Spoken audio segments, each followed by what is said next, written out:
안녕하십니까. 신인균의 군사TV 알기 쉬운 무기백과 2.0입니다. 우리 신인균 국방TV, 군사TV가 지금 창립된 지 2주년이 지났기 때문에 하나하나 디자인과 이런 것들을 지금 리뉴얼하고 있습니다. 그래서 그런 차원에서 알기 쉬운 무기백과의 디자인도 이렇게 좀 바꾸었고요. 자, 오늘은 항공기, 그 중에서도 폭격기를 하겠습니다. B-1B 랜서, 미사일 캐리어로 환골 탈퇴했습니다. B-1B, 죽음의 백조, 이렇게 해서 우리 한반도 위기 상황 있을 때 미국에서 날아와서 여러 가지 무력 시도 하고 했던 바로 그 비행기죠. 그런데 이름이, 별칭이 랜서입니다. 랜서. 창기병. 그러니까 랜스라고 하는 게 바로 아주 긴 장창이거든요. 그 장창을 들고 전투하는 기병이다 해서 창기병입니다. 랜서. 멀리 날아가서 길게 때린다 하는 그런 의미가 되겠죠. 자, 미국은 차세대 폭격기 XB-70 발키리를 만들어서 1960년대 소련에 대한 핵 폭격을 하려고 했는데 좌절됐죠. 왜냐? 이 발키리가 일단 너무 비쌌고 마3으로 날아가면서 그냥 이 고고도로 날아가서 신속하게 핵 폭격하고 돌아오는 또는 이제 폭격하고 지나가는 이제 이런 식으로 하려고 개발을 하고 있었는데 이게 너무 비싸요. 그러던 중에 이 역시 고고도에서 작전하는 정찰기인 U2가 소련에서 격추됐습니다. 그러니까 이거 고고도로 날아가다가 U2 지금 격추되는데 이 발키리 이거 어마어마하게 비싼데 이것도 격추되는 거 아니야? 이거 고고도 이제 작전 의미 없어지는 거 아니야?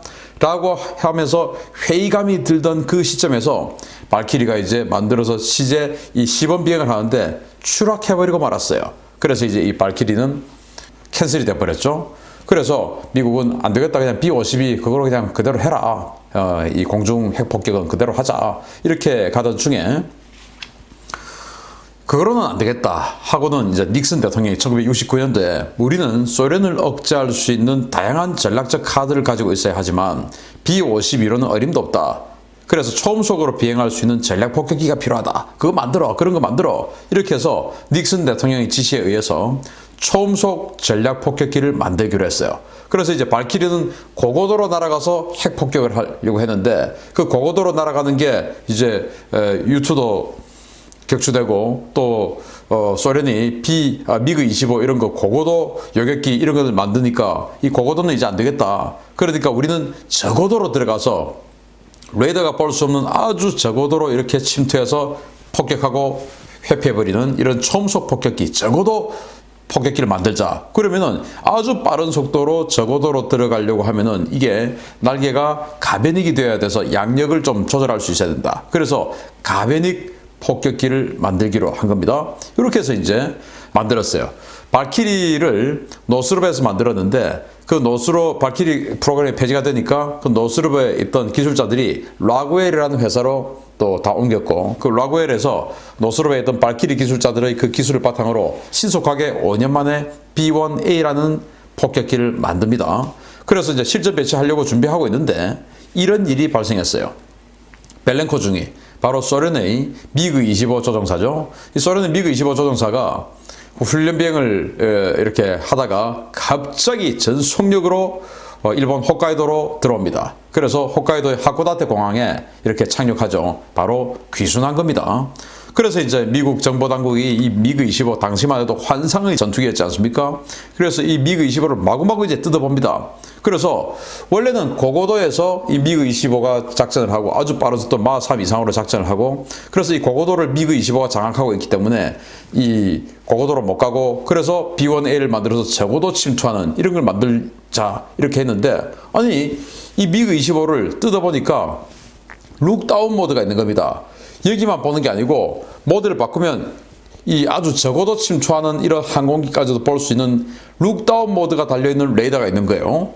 야, 그러면 미그 25가 딱 룩다운으로 딱 봐서 B-1A 탐지하면 바로 그냥 내리꽂아서 격추시키는 거 아니야. 아무리 B-1이 속도가 초음속이라 하더라도 마 1 조금 넘는데 이 미그 25의 마 3 이거하고는 상대가 안 되는 거 아니냐. 이렇게 해서 이 하코다테 벨렌코 중위가 귀순하는 바람에 B-1A 프로그램은 이날로 그냥 아웃돼 버렸습니다. 끝. 안 돼. 이거 의미 없다. 역시 그냥 B-52다. B-52로 그냥 하자. 이제 이렇게 돼버린 겁니다. 자, 그러던 중에 레이건 대통령이 이제 집권을 했죠. 비원이 취소되고 하는 이제 그 시점쯤에 1970년대 후반에 카터 대통령이었습니다. 민주당의 지미 카터 대통령. PC충이죠. 이 사람은 정치적 올바름. 그래서 뭐 바른 말만 합니다. 바른 말만. 바른 말만 하면은 다 바른 건 줄 아는데 사실은 이 바른 말만 한다고 다 되는 건 아니죠. 현실성이 없다는 말이죠. 그렇게 해가지고 군비 축소하고 주한미군 철수하고 소련은 아직 그대로 있는데 막 그런 식으로 이제 했던 사람이죠. 그래서 대통령 선거할 때 이 레이건 후보가 지미 카터 대통령을 어마어마하게 비난했습니다. 대책도 없이 군비 마구 줄이고 이렇게 해서 지금 이 큰일 났지 않느냐. 이런 식으로 지금 핵무기 감축하고 하면 어떻게 하자는 말이냐. 해가지고 마구마구 비난을 했더니 이제 카터가 비밀리에 스타트했던 이 스텔스 전투기, 스텔스 폭격기 이런 프로그램이 있긴 있었는데 이건 비밀이니까 말을 못하고 근데 레이건 후보는 마구 공격하고 하니까 마지막에 카터가 이걸 살짝 언론에 흘립니다. 해블루라는 이 프로그램, 즉 F-117 이 스텔스 폭격기 전투기죠. 이거 개발하는 거. 그리고 B-1B, B-2 개발하는 거. 이런 것들 이제 ATB죠. 이런 것들을 살짝 흘렸는데 어쨌든 대선은 끝났고 레이건 후보가 대통령이 당선됐습니다. 그래서 레이건 대통령이 이렇게 이야기합니다. 카터는 대안도 없이 우리 군사력을 약화시켰다. 비밀리에 추진되고 있는 해브블루나 ATB 완성을 마냥 기다릴 수는 없다. 사장되었던 B-1A를 기반으로 생존성이 우수한 공중발사 순항미사일 투발 플랫폼을 만들어라 라고 1981년 2월 로널드 레이건 대통령이 지시를 했습니다. 자, 이 1980년, 81년 이 시기가 어떤 시기냐? 바로 냉전이 완전히 그냥 이 폭발하던 시기 아니었습니까? 1980년도에 모스크바 올림픽을 했습니다. 그런데 모스크바 올림픽을 할 때 이 자유진영 전체가 전부 불참을 했죠. 왜냐? 1980년도에 소련이 아프가니스탄 침공을 했고 아프간 침공에 대항해서 민주 자유진영은 전부 불참을 했고 그래서 소련은 완전히 그냥 열받아 있는 상태고 그리고 나서 1984년도에 LA 올림픽에 또 전부 또 공산진영이 다 불참하고 이렇게 해서 언제 세계대전이 일어나도 이상하지 않은 이런 시기가 80년대 초반이었습니다. 그런데 이제 지금 스텔스 폭격기, 스텔스 전투기 사업 들어가가지고 언제 되냐? 그러니까 급하다 지금. B-52 이거 가지고 무슨 핵 폭격을 하냐? 1950년대 만든 거 가지고 빨리 뭔가를 만들어라. 이렇게 해서 그 B-1A 그거 만들던 거 있으니까 그거 가지고 한번 해보자. 이렇게 된 겁니다. 그래서 B-1A가 환골 탈퇴를 했습니다. 초음속 적어도 침투 폭격기 B-1B 랜서로 이렇게 거듭났는데요. 그래서 지금 이제 B-1A는 아무도 몰라요. 왜? 실전 배치된 적이 없으니까 B-1A는 그냥 이렇게 시제기로 만들었다가 이 벨렌코 중에 미그 25가 불시착하는 바람에 그때부터 사라졌고 실전 배치된 게 없으니까 B-1A는 그냥 그거로 끝이고 그래서 우리가 알고 있는 이 B-1 폭격기는 전부 B-1B입니다. 이렇게 해서 이제 만들었고 자체 중량 87.1톤 대단히 크죠. 그리고 최대 이륙 중량은 216톤입니다. 엔진은 F101 터보팬 엔진 4개를 갖다 붙였고 최대 속도는 마하 1.25입니다. 작전 반경은 무려 5,543km. 모장 탑재량이 B-52보다 압도적으로 많죠. 내부에 34톤, 외부에 22톤. B-52 하늘의 요새라고 하는 이 B-52가 무장량이 탑재량이 한 30여 톤 되는데 이 B-52보다 20여 톤이 더 많은 거예요. 정말 어마어마한 탑재량이죠. 그러면 이제 폭탄은 어떤 걸 얼마만큼 실을 수 있냐? 500파운드 멍텅구리 폭탄 같은 경우에 최대 84발을 싣습니다. 그리고 CBU-87 클러스터 탄이죠. 자탄으로 쫙 살포하는 거 이거 30발. 그리고 제담 2000파운드짜리 이거 24발. 이거 정말 대단한 거죠. 우리 F-16 같은 경우에 제담 2000파운드 최대 2발을 장착해서 작전을 하는데 이건 24발. F-16 전투기의 12대 역할을 해내는 폭격 능력을 가지고 있죠.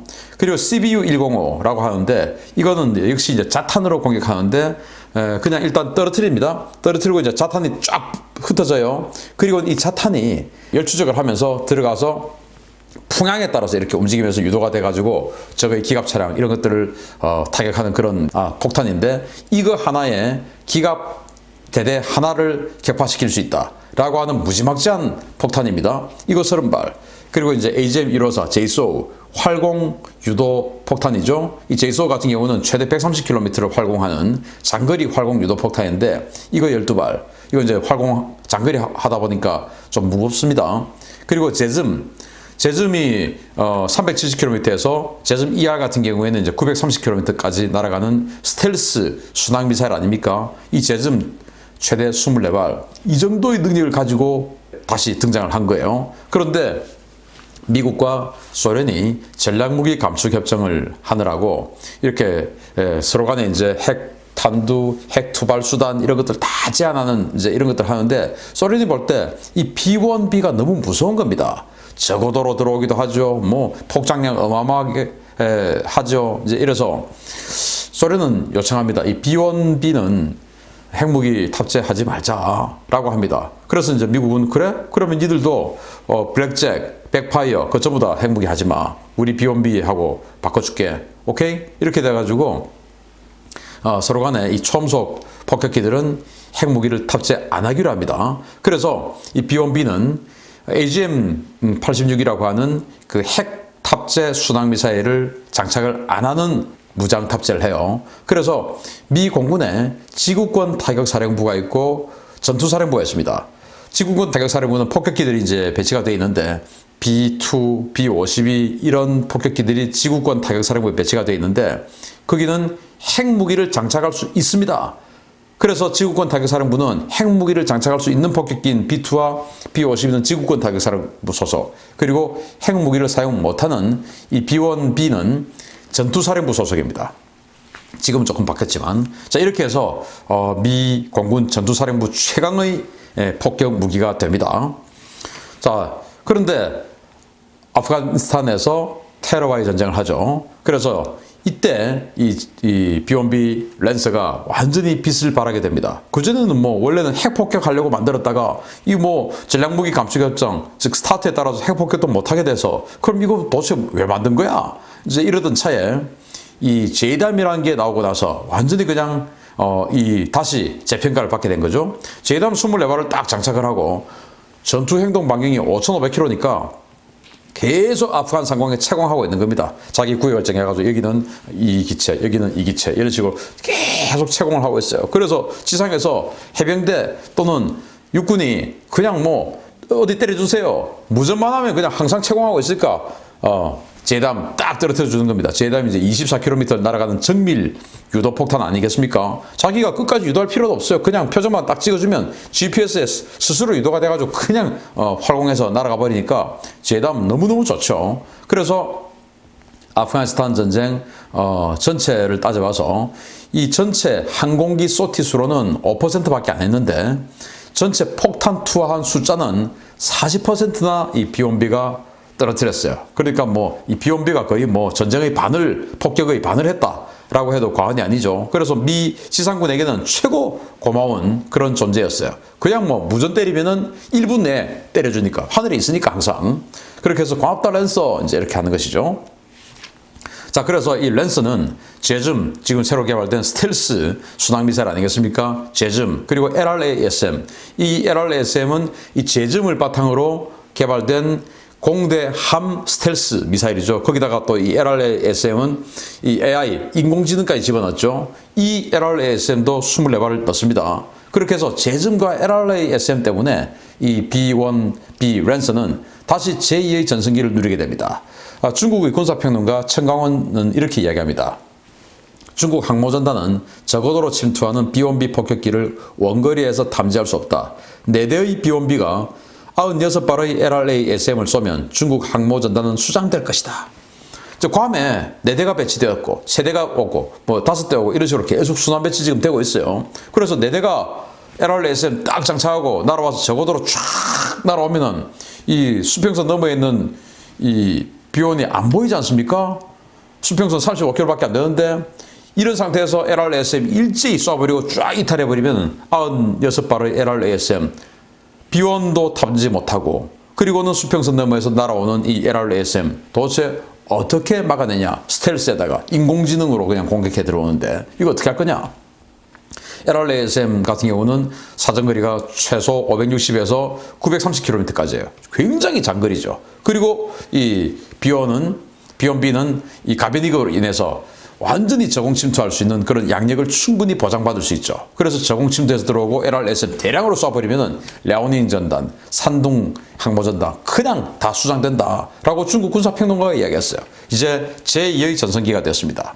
그런데 오바마 시대에 시퀘스터라고 해서 이제 20%씩 국방 예산을 자동 감축을 했습니다. 그러다 보니까 돈이 없죠. 그래서 이 B1B의 수리 부속을 제대로 조달해주지 못해서 이 트럼프 시대에 들어와서 B1B의 가동률이 뚝뚝뚝뚝 떨어져서 정말 가장 안 좋을 때는 5대도 운용을 못했습니다. 미국이 이걸 66대를 지금 현재 가지고 있는데 5대도 제대로 운용 못하던 시기였는데 이걸 이제 트럼프 시대에 들어와서 2019년에 왕창 예산을 이제 이 B1B를 살릴 수 있는 수리 예산을 왕창 줬습니다. 그래서 지금 2019년 그리고 2020년 이렇게 B1B를 다 수리해서 지금은 이제 거의 대부분 다시 작전에 투입할 수 있는 그런 여건이 되어서 이 B1B는 다시 제2의 전성기를 누리게 됐습니다.